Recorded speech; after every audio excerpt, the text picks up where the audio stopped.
tsy mitovy amin'ny fitezanan'ny zaza rehetra ny fitezanan'ny zaza autiste ny fifanakalozana eo amin'ny ray aman-dreny izay manana zanaka autiste no tena zava-dehibe mila tontolo milamina sy mirindra ary indrindra fialamboly ireny ankizy ireny antony nanokanana ilay toeram-pilalaovana ho azy ireo izany satria dia tsapa fa misy fiantraikany goavana eo amin'ny fitezana azy ireny ny tontolony fialamboly. Ankizy autiste miisa 30 hatramin'ny 70 isam-bolana no tonga manantona sy raisina antanana etsy amin'ny fitoerana autisme Madagasikara, fikambanana mikendry ny fanajana ny zo fototra mahaolona ny zaza autiste. Toerana iray ifaneraserandro iray aman-dreny manana zanaka autiste ny ivitoerana ahafahan'izy ireo mifanakalo hevitra sy mizara ireo fomba fitezana zaza. Tsy tahaka ireo zaza rehetra manko ny fitezana zaza autiste ka isan'ny manampy ny ray aman-dreny ny centre.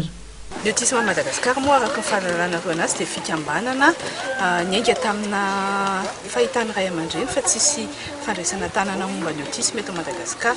Dia eto amin'ny ny centre aloha zany tsy centre mitaiza zaza fa ty centre ty dia ataonay toerana ifanenan'ny ray aman-dreny sy ny olona mikarakara ny ankizy autiste sy izay ataontsika hoe olona afaka manampy ny autisme eto Madagasikara. Dia isaky ny voalohan'ny volana sabotsy voalohan'ny volana dia misy fionan'ny ray aman-dreny sy ny ankizy sy ny plasy tatsitrapo rehetra eto fotoana anankiray ahafahan'ny ray aman-dreny maka fotoana ho azy sy ahafahan'ny bénévole ihany koa mikarakara ny ankizy kely autiste. Dia izay ny ilanay an'ireto kilalao reto satria mitombo foana ny ankizy kely tonga isam-bolana nefa ny kilalao tsy ampy. Eto Madagasikara tsy mbola misy ny fandraisana antanana ireo zaza autiste. Isaky ny asabotsy voalohany amin'ny volana no mifanome fotoana eto amin'ny centre ireo zaza sy ny ray aman-dreny mba ahafahan'ireo zaza sy ireo mpikambana mikarakara ny zaza isaky ny asabotsy.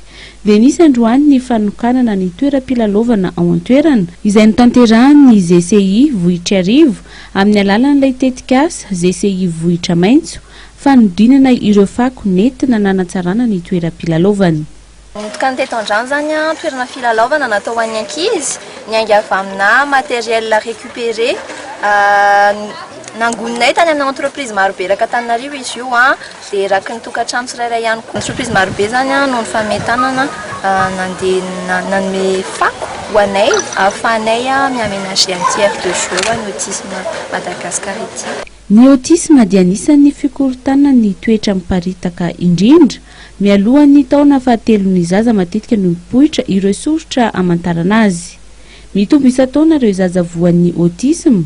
Zaza iray amin'ny 20 no voamarina fa autiste tamin'ny taona 13 raha toa ka olona 4 amin'ny 1 alina tamin'ny taona 1970 sy 700.